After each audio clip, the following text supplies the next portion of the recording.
Sam Seder, Emma Vigeland on the Majority Report. Pleasure to welcome to the program Representative Pramila Jayapal of Washington's 7th Congressional District.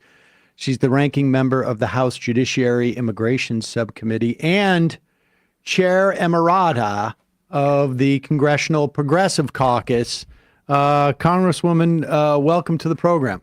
Well, thank you for having me. Great to be with you. Now, does that mean that you go back and interfere with leadership races for the younger members, or do you stay out of that? You know, it just means I'm there to continue to provide support to our new CPC chair, and it's a very distinguished sounding title, isn't it? I will stay as co-chair of the CPC PAC. And so that will continue to be a big priority for us, is to build that and make sure we're building the ranks of progressive members. All right, great. Well, I think we have some questions about like sort of the future of the Progressive Caucus and how it works within the context of the greater Democratic caucus. But let's start with immigration. The Laken Riley Act passed the House, as you know. And it appears to be on track, at least, in the Senate. All but 9 Democrats voted to allow, essentially not to filibuster the bill, allow it to go forward. I know there are amendments out there. Just broadly speaking, before we get into some of the specifics about it, what's your perspective on this? This is, doesn't seem to have been a dramatic change in the Democrats in the House approach towards this, but certainly the Democratic Party seems to have really caved in many respects on this entire question. Yeah, I mean, first of all, I really hope that the Senate does not pass this. There is a cloture vote that would be required to end debate. And so that is another opportunity for people to weigh in. I think that what the Republicans do over and over again, and it's the same playbook here, is they attach the name of the victim of a terrible, terrible crime. Laken Riley was murdered, and the person that did it has been convicted and should be prosecuted to the full extent. The law does absolutely nothing to change what currently happens. If you are an undocumented immigrant, you're convicted of murder, you are immediately mandatorily detained and subject to deportation. So it does nothing to do that, but to change that. But what it does do is it essentially tries to criminalize undocumented immigrants who have not been convicted of any crime, but have merely been accused of a shoplifting, or in this case, a shoplifting or a theft. That means that if you are wrongly accused, you still don't get any due process and you are mandatorily detained. This just happened in Georgia, where somebody was accused of a bank robbery, and they found out 10 days later that person was wrongly accused. In this Laken Riley bill, that person would have absolutely no due process. They would be mandatorily detained. And that is, in my mind, this is the highway to mass deportation. And that is really what the administration is trying to do, is criminalize immigrants without any due process. And then once they're in the criminal justice system, then they can say, well, we're deporting these criminals, when in fact they've never even been convicted, much less had any due process. So it is a bad bill. It is the formula that they are going to use over and over again. And I think Democrats have to be clear that, of course, we all believe that if you've committed a heinous crime like that, you should be mandatorily detained. You should be subjected to deportation if you've been convicted of that crime. That is already the law.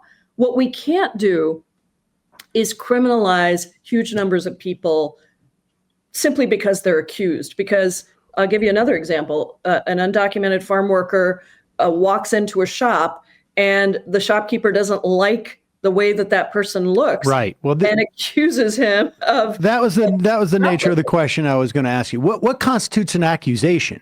right? I mean, like, is there a formalization of what constitutes even an accusation in that No. instance?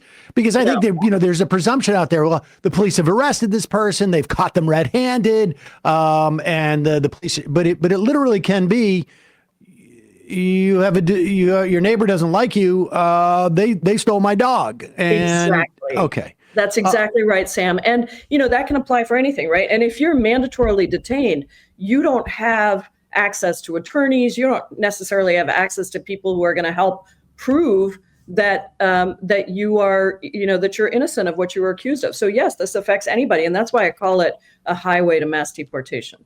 Speak to us also about the other part of the bill that allows states, presumably the state AGs, to undermine, question all of the immigration or a significant amount of the immigration process by the federal government, because it feels like this is a two-step, right?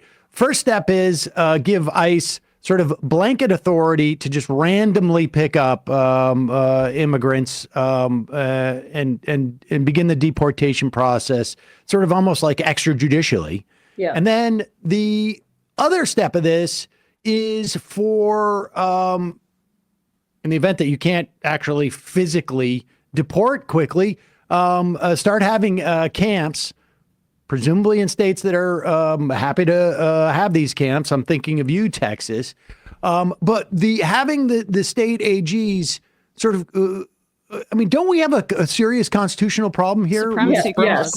And I said that on the floor, that I think that part of the bill is literally unconstitutional and came down in a Supreme Court decision relatively recently, 8-1 majority, that you cannot, local and state governments cannot preempt federal immigration law. They can't be the ones enforcing immigration law. This gives the Ken Paxtons and the, every other state AG that wants to be a part of the Trump cult and demonize immigrants the ability to override the decisions that ICE makes, that the federal government makes, that we have constitutionally obligated in our federal laws. And that is, unconstitutional. So you're absolutely right. There are two parts to this bill. The first is the mass deportation, mass highway to mass deportation, and the second is unconstitutional. In a larger sense, give me there seems to have been a vacuum coming from the Democrats, frankly, on this entire issue. And I'm thinking in terms of President Biden and whatnot, but we're seeing what appears to be a significant erosion of support for immigrants in the Senate. Give me your perspective on this, because it's as if somewhere around, immigration was used as a sweetener to, the IRA or whatever it was that Biden was looking for at the end of 2023. And it all of a sudden took on a life of its own. And the Democrats seem to have completely left the playing field on this issue. Well, look, I've been critical of my own party for a couple of decades now on immigration, because we have run away from explaining to the American people how broken our current immigration system is and how we know how it should be fixed. It hasn't been modernized or updated in 30 years, Sam. And so it gives a real opportunity to Republicans on the other side to say, everything is bad. Immigrants are a problem. They're a threat to national security. They bring in communicable diseases, all the old tropes that we've heard throughout time. And if you don't fight back against that and explain exactly what is the problem and what is our solution and who is blocking that, Republicans have blocked modernizations to the immigration law over and over and over again so that they can leave it out there as a campaign issue, then Americans are going to start getting tired of this. And I think that's what's happened. And yet despite all of the demonization of immigrants. If you look at the polling, it's definitely gotten worse of the American people. But if you look at the polling and you look at it deeply and you look at questions that are legitimately asked, what you find is actually most Americans do still have a connection to immigration, do believe that it should happen in the United States, that we do need immigration, but it should be a fair and orderly process. I agree with them. I agree that we need a fair system so that people who have gotten into the system and then wait decades to be with their family members, that should not happen. If we have talented people that are bringing real talents to the United States that America needs, they should have a legal pathway to come in. If we want to continue to be the country that protects human rights, around the world, we are signatories to an asylum convention and domestic law that requires us to keep the option open for people to come and apply for asylum. But if we don't actually update the system, then people are just going to go to the borders, which is what is happening now. And so if you really want border security, which Republicans claim to want, then you have to modernize the existing system. Update the legal pathways, put the resources in so that people don't have to wait years to get an immigration judge to listen to their case. And there are some changes we need to make in all of these programs. Let's do that. And let's actually make it a functioning system. All right. Lastly, I just saw Michael Bennet, the senator from Colorado, just offered an amendment that essentially, as far as I read it, would, for all intents and purposes, add the Dreamer Act to this bill, allowing for DACA recipients to have permanent status in the country. And then also what appears to be some form of guest worker provision. Where would you be on that bill if it included those two elements? Well, I just don't think that's going to happen. When we had the border security bill last year that was negotiated by President Biden, some Democrats and Republicans, apparently there were real efforts to attach the Dreamer provision, the DREAM Act, which is bipartisan. The Farm Worker Act is bipartisan. Neither of those have come up for a vote in the Senate. And Republicans refused and Democrats caved. And so I think we just have to be clear that at the end of the day, what Republicans want to do is nothing positive on real solutions and continue to just push forward things that terrify Americans or try to terrify Americans and try to divide the Democratic Party. And I think we have to stand strong and united as Democrats for our values and to explain to people what exactly they're doing. I mean, what is there a contingency plan for this type of situation? I mean, I understand what your perspective is on this, but there are rumors that, and I don't necessarily buy it, frankly, and we're going to get into this later about what's going on with Gaza. But in this instance, what is the contingency plan for the Democrats in the event that, okay, somehow Trump says, you know what, I'll do the Dreamers, I'll throw that in too, because we're gonna round up everybody else, and that's the trade-off I'm going to make. I think it's unlikely, but I mean, what's the contingency there? Yeah, I mean, we're working on a bill right now that would do the things that we've had bipartisan support for. Many of the things that we've had bipartisan support for. We'll be ready for that instance if it comes up. I just haven't seen it, but we're looking for those moments. I think that if Elon Musk suddenly says, yeah, actually, this country does need immigrants, not just high-skilled workers, but immigrants of all kinds. Who do you think is going to rebuild California after these fires, after these climate disasters across the country? It's immigrants that come in and rebuild. It's immigrants that are keeping the dairy industry afloat. It's immigrants who are in our hospitals, serving as doctors and nurses. And this is immigrants of all statuses, undocumented immigrants, TPS, DACA, all of them are actually performing important functions if we let them. A lot of the ones that aren't working right now is because they're not allowed to work. But this is, I think, we have a contingency plan in that we have a solution that could very easily be bipartisan. Remember, Sam, that in 2013, there was a comprehensive immigration reform bill that passed the Senate with 68 bipartisan votes. It had tons of border security in it. Actually, we've already done more on the border security than was in that bill, and that was 11 years ago. And yet, even with passing with that many votes, it came to the House. John Boehner was the Speaker of the House and did not bring it to the floor for a vote. Why? Because he knew it would pass, and they want to leave this out there. So I'm always open. If there are people who suddenly want to deal and trade and the deal is a good deal, that's sure, we'll look at that. We're willing to look at that, and we're still continuing to do that work. But a lot of the people, unfortunately, the Republicans on the other side that were willing to stand up on immigration are now gone.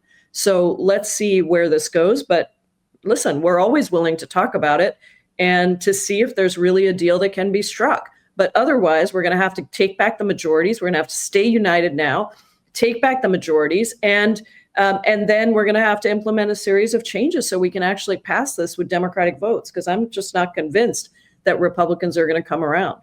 Right. I'm concerned a little bit about these notions. I've heard you and Alexandria Ocasio-Cortez talk about the economic populism. I know that was a part of her pitch in terms of that leadership fight. But on the right, their vision is basically populism reinforcing existing hierarchies, and for powerful people, it's a racialized vision. And the contrast with the Democrats, I just don't think has been there. And within the context of immigration, we just left a complete vacuum for them to dominate the discourse there. But when I hear you or AOC say economic populism being the future for the Democrats, versus, I don't know, Chris Murphy or other members of the party, what does that actually look like? Because it can't just be throwing immigrants under the bus and stopping using pronouns at different, campaign events. It's got to be centered around a concrete vision of, a Green New Deal, immigration reform and a positive vision, Medicare for all, student debt forgiveness, that kind of thing. Like, is there a concrete discussion being had right now within the party about what that economic populist vision, which is very buzzy right now, like what that really looks like going forward? Yes, I think there is that discussion, but it needs a lot more conversation. I'll use my state as an example. Washington State was the only state that did not move to the right in this last election. And I'll tell you why. We were the first ones to tie minimum wage to inflation, right? Going back several decades.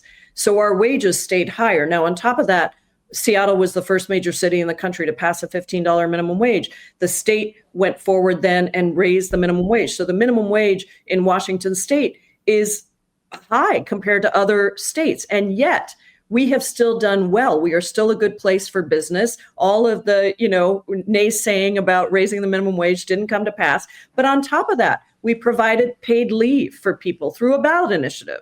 We actually extended gun safety legislation. We instituted a change so that seniors can get at-home care, long-term care. We just passed not universal child care, but we have a much more expansive definition of childcare with a vision of universal childcare.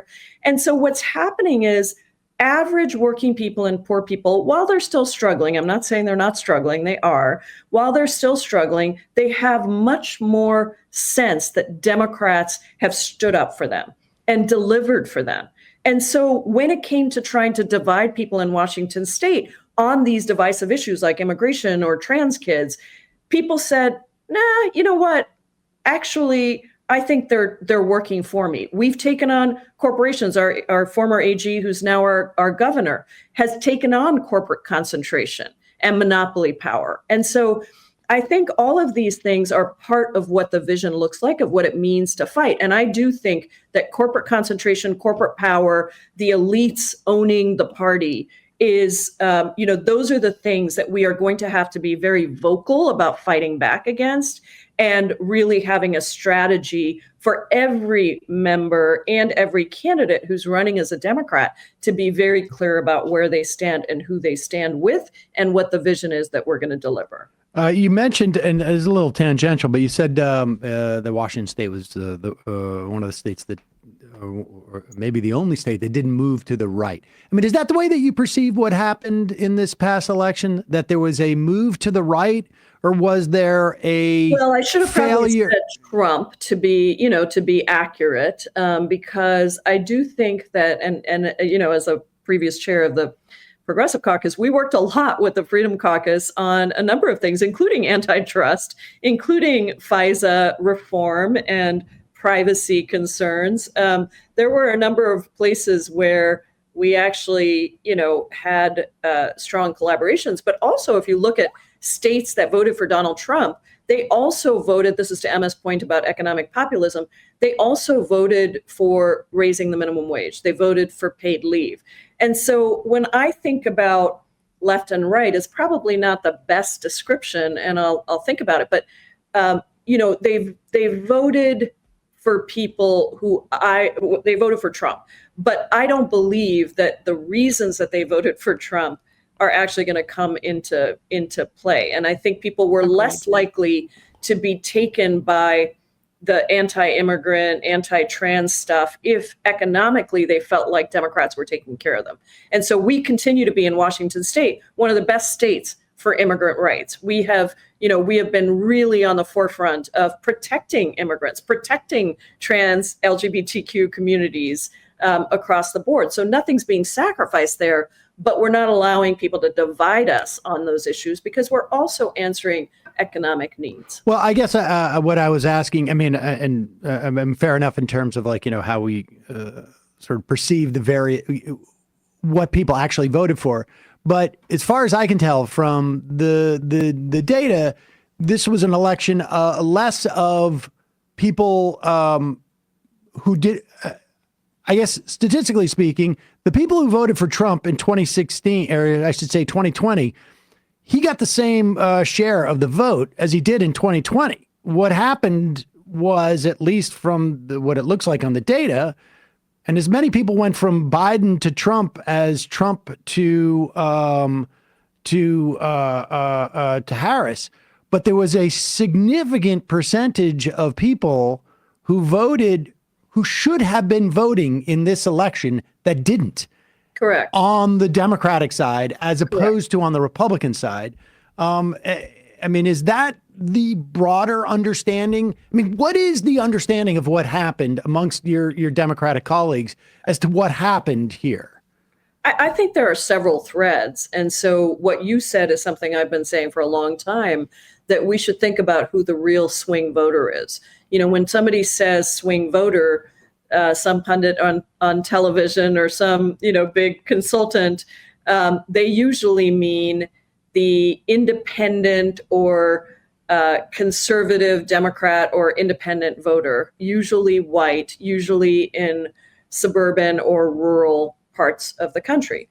Those voters are important. I'm not saying ignore them, but what I think we should do is think about the biggest base of swing voters as being our base that would naturally be a Democratic base if we put effort into and respect towards actually earning their votes. And that is young people. That's a lot of folks of color who feel like the Democratic Party and the Republican Party have left them behind, forgotten them, that the whole system is rigged against them, and that they just want now, at this point, they're so frustrated that they're either going to stay home or they're going to vote for a candidate that they think is at least willing to upend the current system as it is. And so that's, in my view, that's a big part of why we lost a lot of votes, because we had a 7-state strategy that did not target every state across the country, only 7 states. We did not try to cater to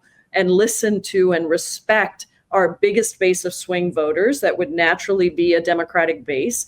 And I think over decades, we have alienated the working class, going back to NAFTA, going back to a whole set of economic policies that we either embraced or didn't embrace. Thinking minimum wage here, raising the minimum wage when we had the trifecta, things like that made people question our loyalties, along with taking money from big corporations and big wealthy donors. So I think all of those things are part of what happened, and it's going to take a little bit of time to separate them out and to see what we are willing to do and stand up for as a Democratic Party. And you mentioned there young people and voters of color. Now, when I first started getting excited about politics was the Obama campaign in 2008. And really, it was his stance on the Iraq War. I did not like that Hillary Clinton had voted for the Iraq War and that Obama was in opposition to it. And when I look at this election, I really wonder if that group of people, young people and voters of color who have experienced maybe American imperialism or like the boot of the state, seeing every day on their feeds, like a child whose brain is falling out of their skull as his father holds him up in Gaza. And Amnesty International now is calling it a genocide. Just that idea of like this, the economy's not working for me, and this is where our tax dollars are going. Yeah. Is the party reckoning with how this support for this slaughter has potentially damaged the party's brand long term for an entire generation of young people and also the voters you describe? My honest answer to you is I don't think that conversation is happening. I really don't. I think it's been frustrating to me as somebody who shares and has been really vocal on Gaza, and been targeted for it by some of the big moneyed interests on this issue, many of whom are Republican mega donors, by the way. I think that I agree with you that this was not just young people. It was not just folks who are Arab or Muslim, or Middle Eastern even. It was Black folks. I mean, I think that we saw I was in a lot of communities with Black people talking to leaders of the Black community who were really pushing on this as well. And I do think that there was a real disillusionment with our foreign policy and, specifically on the war in the Middle East. I mean, I think that maybe there was some drop off early on with some other things, but I think that this issue alone, certainly if you look at key states like Michigan and even Pennsylvania, Wisconsin, there were significant drop offs and I know because I went door to door on this issue specifically, trying to see if there was a way to bring voters in while recognizing the despair that I felt as well. And so I don't feel like this is one area where I do not yet feel like we are having a real conversation about the consequences, the moral consequences, the consequences to U.S. leadership in the world, much less the political ramifications of what the United States has done or not done. And since we're talking about foreign policy, and I know you just only have a couple more minutes left, and I do want to get to sort of like the Progressive Caucus, but what's your quick reaction to Biden naming this naval ship after George Bush? I entered it in this space as a function, as a fully formed adult, being older, maybe the oldest person on this call, because of the Iraq War. And, I spent a lot of time talking to the late John Conyers about George Bush and the impeachment and the reformation of George Bush. It just seems to me to be shocking. That we see this. And, 4 years ago, there was a movement to tear down Confederate statues because they provided a misinterpretation of history or a specific interpretation of history that, of the lost cause. And we took those down because it is because of the values that it is propagating.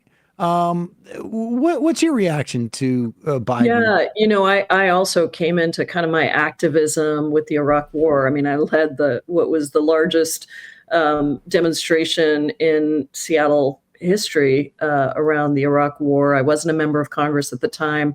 And then I sued George Bush for the deportation of Muslims, Somali Americans, and there was a class action lawsuit. We protected over 4,000 Somalis across the country, prevented the Bush administration from deporting them. So I share your concerns, and I think that what is happening is that this is what Trump does. He throws out something so extreme. He is so extreme that all of a sudden, people that came before him, Dick Cheney, George Bush, they all suddenly seem to be reasonable. And I think we have to be very careful about this. And I think we have to be clear that while those people may not be as extreme as Trump, this is not a scale we should be using on any level to assess both the damage that's been done historically, to cover up the damage that's been done historically,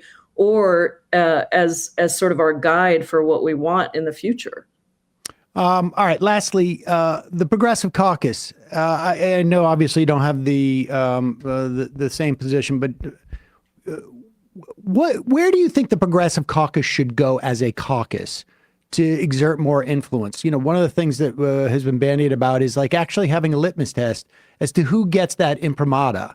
It would obviously shrink the caucus, but it might make it more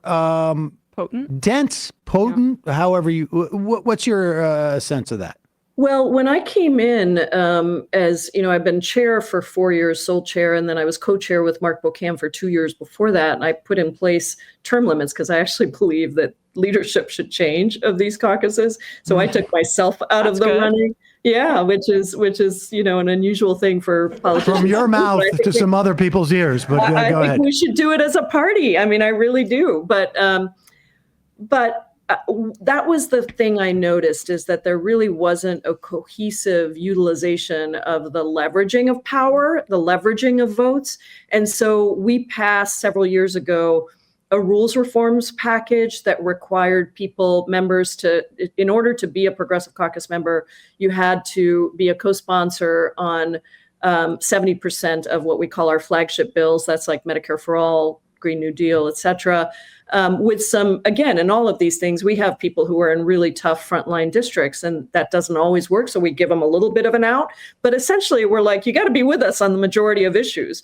And then we also put in place other requirements for people to attend meetings, because that's where we actually push back on the lobbyists that are at our door. And there used to be like 10 people at a meeting. So you could have experts come in and explain a bill that was before us on privatization of Medicare, for example, through Medicare Advantage. But if no one's there, then they all go sign the industry letter after that. So really big things. But the biggest was probably this: if the Progressive Caucus takes a position on a bill, that we expect members to vote with us 2/3 of the time. And so that was the beginning. It's why on Build Back Better, we were able to hold not just 3 or 4 members, but 60 plus members who were ready to vote no on the infrastructure bill, which is why it never came to the floor, which is the only reason we got Build Back Better. Because please don't forget that the Senate sent us the infrastructure bill with every single Senate Democrat voting for the infrastructure bill.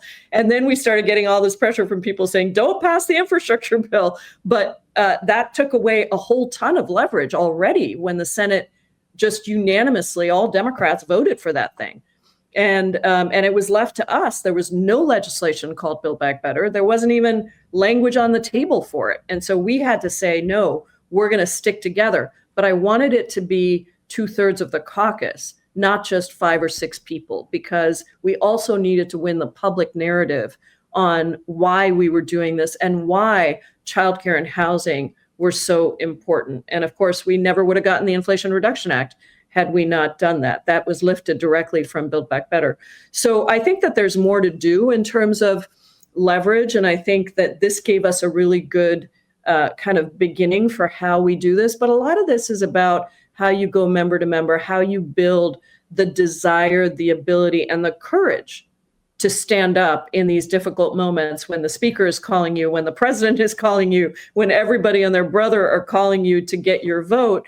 and you have to explain why you're going to hold and fight for something better. I don't think that the American people expect us to win every fight, but I do think that they want to see us fighting for them and not for the wealthiest, and not giving in for the lowest common denominator too quickly. We should fight for the things that we want and put up a really good fight. And at the end of the day, we may not win every fight, but at least we've identified, and the country was with us, and 99% of the Democratic Party was with us. But two senators who, are no longer there blocked the whole thing. Yep. Well, Representative Pramila Jayapal, Washington 7th District, thank you so much for your time today. Really appreciate it. Been interesting. Thanks, Sam. Thanks, Emma. Thank you. Hey, folks, don't forget to hit the subscribe button and check out our daily show. We do it every day at 12 p.m. Eastern for about 2.5 hours. We even take phone calls. You should check that out.